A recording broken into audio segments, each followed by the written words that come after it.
O ministro Luiz Roberto Barroso, do STF, negou o pedido de liberdade apresentado pela defesa do ex-secretário de Segurança Pública do Distrito Federal, Anderson Torres. Os advogados de Torres entraram com um pedido de habeas corpus, alegando risco de suicídio do ex-ministro de Bolsonaro.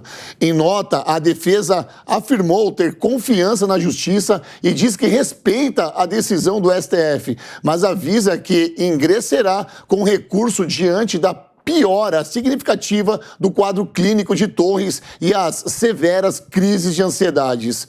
Advogados de Anderson Torres explicam ao STF sobre as senhas erradas que o ex-ministro entregou à Polícia Federal. A defesa alegou que Torres está com dificuldade cognitiva e sofreu de lapsos de memória e, por essa razão, ele pode ter fornecido senhas erradas à Polícia Federal.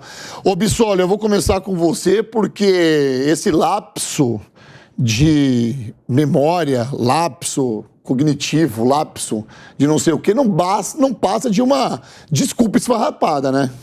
Bom, primeiramente queria cumprimentar o Rodolfo, cumprimentar todos os colegas que acompanham hoje a nossa bancada e a nossa audiência que nos acompanha aí em casa. Primeiro eu gostaria de explicar um pouco essa questão do habeas corpus do ministro Barroso, que tem uma questão técnica. Na verdade, o ministro Barroso nem entrou no mérito se o Anderson Torres deveria ou não estar preso pelos motivos dele ter feito ou não algo errado. A questão técnica que ele analisou existe uma jurisprudência no STF hoje que entende que quando tem uma decisão de um outro ministro determinando a prisão de determinada pessoa, não pode um outro colega conceder habeas corpus para liberar. Poderia, no máximo, uma discussão em plenário ou algo assim.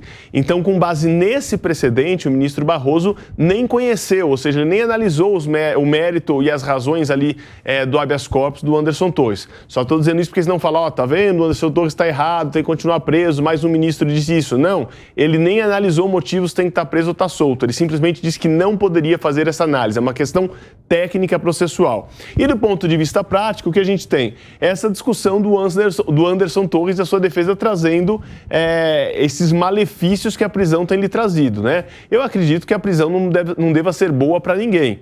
E me parece que aquelas pessoas que nem consideram algum dia passar por ela devem se sentir ainda mais afetados quando passam por ali. E digo isso porque tem pessoas que deliberadamente cometem crimes sabendo do risco que é cometer crimes. E talvez essas tenham dentro de si a possibilidade de um dia encararem a prisão. Mas o Anderson Torres, para quem não conhece, é um advogado, pessoa que tem uma carreira de respeito nesse meio em Brasília. Eu conheci, inclusive, antes mesmo desse episódio todo. E é uma pessoa que está sendo seriamente afetada, inclusive psicologicamente por isso. Agora, se está esquecendo senha ou não, a gente vai somando fatores, né? Coincidentemente, perdeu o celular que tinha as informações nos Estados Unidos antes de voltar para o Brasil. Agora não lembra de senhas. Ele está no seu direito de defesa, né? Não precisa ficar fornecendo prova contra si mesmo. Então, não é constitucionalmente nem esperado que ele produza essas provas contra si mesmo. Agora, cabe ao judiciário usar os seus mecanismos de quebra, de sigilo, de perícia da Polícia Federal para acessar essas informações e tentar entender o que está acontecendo. Mas, a bem da verdade, é que o seu Anderson Torres não anda bem. E aí vem minha grande crítica, Rodolfo. Qual? Que é o uso da prisão como instrumento de pressão para que as pessoas possam delatar. Isso era um mecanismo que era utilizado na Lava Jato, que eu sempre fui muito crítico. Foi assim com o Sérgio Moro, né? Eu sempre fui muito crítico, e o que me parece hoje, que o que criticava, o instituto que era criticado em relação à Lava Jato, está sendo praticado hoje. Mantém-se alguém preso para ver se vai lá delatar, ver se ele fala que aquele decreto que foi preso na casa dele foi a pedido do Bolsonaro, ou se ele diz que o Bolsonaro não é um mero muso inspirador do golpe, mas sim um autor intelectual. Então me parece que esse precedente, e comparando com o seu G. Dias, peraí, um estava nos Estados Unidos, não estava nem no exercício de direito do cargo aqui no Brasil, foi responsabilizado e está preso. O outro está lá nas imagens, estava no momento que as coisas aconteciam e nada fez, foi muito mais omisso e ainda pode ter até colaborado, dependendo do que aparecerem nas câmeras todas para que aquilo acontecesse, e está livre. Então algo é desproporcional, algo não vai bem e tem razão a defesa do Anderson Torres em buscar a sua soltura para que o processo corra devidamente e julgue se ele é culpado ou inocente. Perfeito, Negão. Ele praticamente leu a minha pergunta que tá aqui, ó. Cara, aí não vale. Eu tô fazendo as minhas anotações aqui e você literalmente colocou aqui a pergunta que eu ia fazer pro Negão, mas você finge que eu não vou falar nada, tá bom, Negão? Surpresa total com a pergunta que eu vou te fazer. Negão, não vamos fazer Vamos fazer uma alusão aqui com o caso do 8 de janeiro, né? O que chama atenção aqui nesse caso é que o Anderson Torres ainda está preso. Negão, o que seria? Por que ele ainda está preso? É engraçado que, assim, a gente teme, assim, às vezes, criticar o ministro Barroso por causa de todo o momento que a gente está vivendo. Então, longe de mim, eu não sou formado no direito, tá aqui o Bissoli, que já chega sempre dando aulas aqui antes da gente falar, mas o que eu posso ver, o que eu acho que todo mundo está vendo, é que essa balança não está bem regulada, entendeu? Porque a gente tem o governador Ibanez Rocha, que foi afastado, certo? E com razão, e eu acho que depois de a gente ver as imagens do general Gonçalves Dias lá no meio da baderna e sem tentar parar ninguém, o que até eu concordo quando alguém disser assim, pô, negão, mas se ele fosse tentar parar alguém, o pessoal passaria por cima dele. Não sei, porque parecia pra mim ali que ele estava até meio que tangendo o pessoal lá, usando de educação, vai pra aqui, vai pra ali, não entra aqui, entra por ali, entendeu? É lógico que as investigações vão dizer muito mais, mas assim, era pro general Gonçalves Dias também estar preso. Ou, se ele não estivesse preso, que o Anderson Torres estivesse solto. O que o Bissoli falou aqui também é muito sério. Essas são pessoas que nunca esperaram na vida que um dia fossem ser presas. Assim como muitos que a gente tem das pessoas que ficavam em frente de quartel e estavam lá, você tem gente pra caramba que tá presa, que são pessoas que, como eu gosto de brincar às vezes, falo, é pessoa que nunca tomou uma dura na vida, nunca tomou um enquadro da polícia, né? Nunca teve seu carro parado para ver se tinha, para ver como é que estava a documentação. E essas pessoas hoje estão presas, estão passando por problemas psicológicos muito graves, entendeu? E é engraçado que a gente sempre vê o pessoal de esquerda que quer sempre desencarcerar todo mundo, né? Nesse caso aqui, eles estão agindo meio que mudou o eixo de comentários que normalmente são feitos nesse caso. Eu acredito que já estava na hora de soltar o Anderson Torres, até porque parece que eu não acredito que ele vá fugir ou vá comprometer a investigação. E o general Gonçalves Dias tinha que estar dando muito mais explicação do que o que está dando. Você fez um movimento assim, sabe do que eu lembrei? Daquelas molas. Lembra daquelas molas que você fazia assim? Aquela mola é movida por uma energia, você sabe disso. Você pega a força daqui e joga pra cá, ela faz aquele negócio. Cara, você descreveu, você fez uma analogia incrível aqui sobre o que é a justiça para uns e não é para outros. Aí quando favorece uns, não favorece outros. É uma bola, brother, que tá assim o tempo inteiro. O tempo inteiro tá assim a justiça no país do Brasil. É o Brasil que a gente vive. Diego, ó, eu não creio que o Anderson Torres ele esteja numa fase tão ruim que ele possa estar pensando em suicídio. Para começar, pode ser um argumento de defesa aqui do Anderson Torres, ok? Qual é a situação do Ibanez? Nós sabemos a situação do Ibanez, ok? Trazendo o Ibanez para essa jogada, não faz sentido nenhum o Anderson Torres permanecer preso. Eu concordo. Saudações, Rodolfo, os meus colegas aqui da mesa. Como vai, meu amigo? Tudo bem? Melhor agora com você. Que ótimo, fico feliz. Tá bem, né? Tá participando bem na casa, tá aí, né, Bissoli? Isso aí. Um abraço pra Nelson Kobayashi, que trouxe essa fera aqui, bicho. Pois é, obrigado, Nelson. Muito obrigado, porque foi... Já teve até aumento de salário. O Nelson, meu amigo Nelson Kobayashi mora no meu coração, mas vamos lá. Não faz sentido, né? O Anderson Torres está preso. E só pra completar também, uma saudação à nossa querida audiência aqui da Jovem Pan. E olha, o Bissoli, ele deu uma aula aqui do aspecto jurídico realmente. Bissoli, você só esqueceu de um detalhe muito fundamental. No caso do Anderson Torres, o próprio Ministério Público já fez o pedido para que ele fosse solto. E esse pedido foi ignorado. O Ministério Público é o órgão de acusação. Se o órgão de acusação acha que o Anderson Torres já poderia ser solto, por qual razão o ministro acredita que ele deve permanecer preso?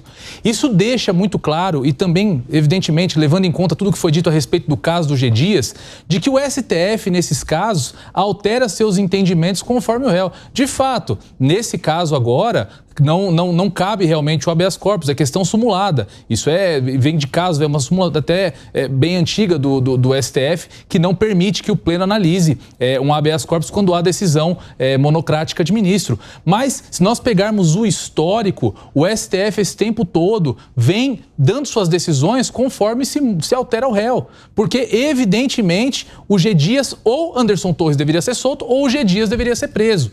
E De novo, o G. Dias que apareceu ali na cena do crime, não teve sequer o seu celular apreendido. Certamente, aqueles manifestantes que estavam ali bebendo água com ele, interagindo com ele, esse pessoal não foi nem investigado ainda. Então eu me pergunto, se com essa conduta do STF, mesmo com a CPMI do 8 de janeiro, nós chegaremos a todos os responsáveis pelos atos do dia 8, não somente os responsáveis de um lado ou de outro. Exatamente. E dando aqui, né, Bárbara, fazendo aqui sua primeira participação no Linha de Frente, aqui na Jovem Pan, seja muito bem-vinda. Como que você viu isso enquanto espectadora, tá? Porque, assim, nós sabemos que, como eu disse aqui na alusão do Negão, a política, ela tem lados, que um lado uma hora favorece e outra hora não favorece. A gente não sabe como é que funciona. Quando nós temos o então ministro do GSI, Gonçalves Dias, em imagens claras, e nada é feito com ele. Olha só, no dia seguinte ele pede demissão. Enquanto isso, Anderson Torres permanece preso. Qual é o sentimento que te dá enquanto espectadora dessa situação? Olha, Rodolfo, eu queria primeiro agradecer o convite de estar aqui com vocês. É uma honra estar dividindo essa bancada com todos aqui. E agradecer a audiência da Jovem Pan, mais uma vez de estar aqui. E preciso falar para vocês, achei muito inteligente o que Negão trouxe aqui pra gente, essa mola, né? A mola fui eu. A mola não foi o Negão. Não vamos dar a mola fui eu. O Negão só trouxe a ideia, né? Ele fez um movimento. Obrigado, Negão. Vamos dividir 50-50? Tá bom, ok. O Negão fez um movimento, você trouxe nome à palavra. Ok. É muito inteligente trazer essa elucidação, porque é complicado. A justiça é para todos. Né? A justiça é igual para todos, então assim, todos esses movimentos a gente acaba ficando muito preocupado com o futuro do país, com o futuro de todas as reações que nós estamos tendo agora nesses casos horríveis que estão acontecendo nesses últimos dias. Então fica a dúvida, né? Por que um está preso, por que um está solto? Porque não tem realmente essa investigação de uma forma mais detalhada, a investigação difícil. Tem. O Diego colocou aqui, Bárbara, sobre a CPMI, ok? O que a gente vai entender sobre essa CPMI? Que essa CPMI vai ficar na mão de quem quer controlá-la. Você falou semana passada aqui, Bissoli, você lembra o que você falou? Você falou, lógico, a CPI vai ser instaurada, que agora eles querem, só que ele vai ficar na mão de quem investigar? Na própria mão de quem está sendo investigado. E se me permite... Está sendo feito, claro. No último domingo, a gente falava Tá na Roda com o Bibo Nunes, que é deputado do PL, e eu perguntei para ele no programa, falei, deputado, qual é a estratégia da direita se montou a CPI, mas tem minoria? Quem vai pautar a CPI? Presidência, relatoria e maioria de votos é o governo. Isso não pode ser um tiro no pé? Usarem a CPI para começar a chamar só quem é da oposição? E aí o deputado ficou meio sem graça, não sou muito... E aí eu falei, ó, cuidado que a falta de habilidade na condução pode gerar um problema em vez de gerar uma solução. O que deve ser investigado é sério. É o discurso do Randolph. O Randolph estava tão...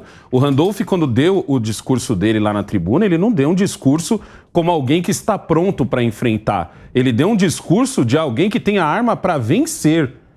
O jeito com que ele fala, se você nota a fala dele, a oratória dele, não foi uma oratória de nós vamos lá enfrentar. Foi a oratória de nós vamos ganhar. Então tem que saber o que Randolph tem e por que ele está se sentindo tão confiante. E essa pergunta que você fez pro Bibo é perfeita. Tipo, o que vocês vão fazer caso... Mas assim, eu quero pegar carona no que a Bárbara trouxe, porque é a justiça a favor de quem? Porque não faz sentido. No Brasil, diariamente, são presos só em São Paulo, tá? Cerca de 1.000 pessoas injustamente. Tá bom? É um número que tá lá. Você pode acessar os dados aí e você pode ver isso. Só que na política, a gente também tá vendo isso. Não que, longe de mim aqui, tá? Quero retificar se não ficou claro para vocês. Longe de mim aqui, falar que o Anderson Torres é inocente em alguma coisa. O que está errado é o tempo de prisão. Ô, Bissoli, qual que é o nome que se dá isso aí, por favor? É o uso da prisão como instrumento de forçar algum tipo de delação. É uma coação, é usar a prisão de forma indevida como se você conseguisse obter algum tipo de prova processual por meio dela. Esse é o problema. Isso na Lava Jato já era criticado, não é uma crítica de agora, que eu faço, que muitos advogados fazemos. Inclusive, essa semana teve advogados da USP advogados colegas do Lewandowski lá na USP fazendo carta manifesto dizendo que as prisões são ilegítimas, são ilegais e estão sendo usadas como instrumento de delação. Tem a decisão monocrática você usou aqui, Diego. Isso, e a pior parte é que Anderson Torres é um caso. Ele é uma pessoa, é claro, o caso dele ganha relevante por ser uma autoridade pública, por ter sido diretamente responsabilizado no dia dos atos. Mas tem milhares, tem mais de 1.000 pessoas que foram presas em condições semelhantes. O voto do ministro Nunes Marques, o voto do ministro André Mendonça, que queria recusar as denúncias contra os manifestantes, foi muito claro ao dizer que o STF sequer tem competência para julgar esses manifestantes como estão fazendo. Esses processos não deveriam tramitar no STF. Eles têm direito, pelo princípio do juiz natural, que toda pessoa tem direito de ser julgada por um órgão previamente constituído pela lei, eles deveriam ser julgados lá na primeira instância de Brasília, na Vara Federal Criminal de Brasília. Estão sendo todos julgados no STF por uma suposta conexão entre os inquéritos que investigam os atos do 8 de janeiro e outros inquéritos que envolvem autoridades que têm foro por prerrogativa de função e logo têm que ser julgadas, têm que ser investigadas e julgadas no STF. Então, por conta dessa conexão que sequer existe no voto dos 2 ministros que eu citei aqui, eles estão sendo todos julgados pelo STF. E essas denúncias genéricas, que não está ali delimitando a conduta de cada um como tem que ser feito, não está dizendo ali, ó, o senhor José com um pedaço de pau quebrou a vidraça A, o fulano de tal que furtou tal objeto, não está sendo dito isso. Todas as denúncias com conteúdo idêntico, dizendo a mesma coisa, e assim a gente não pode condenar ninguém. Ninguém pode ser condenado com uma denúncia genérica. E se me permite... Olha só um complemento, Diego, me permite, que o ministro Cássio Nunes, no seu voto, ele usa ainda um outro termo um pouco mais duro, quando ele fala que está sendo usado o inquérito da fake news, o inquérito das milícias digitais para criar essa conexão, ele fala alargados inquéritos que há anos estão correndo e não viraram sequer uma única denúncia. Ou seja, você vincula um processo atual a um antigo que não virou sequer denúncia ainda, que não acaba nunca, só para dizer que é competência do STF. E tem um caso muito emblemático. Desculpa, deixa eu falar. Essa eu preciso falar. Vamos lá, você tem 10 segundos, senão você vai quebrar minha pauta. Tem um dos réus do 8 de janeiro que a denúncia diz que não há provas nem de que ele estava no local. E ele está lá, foi preso, foi denunciado.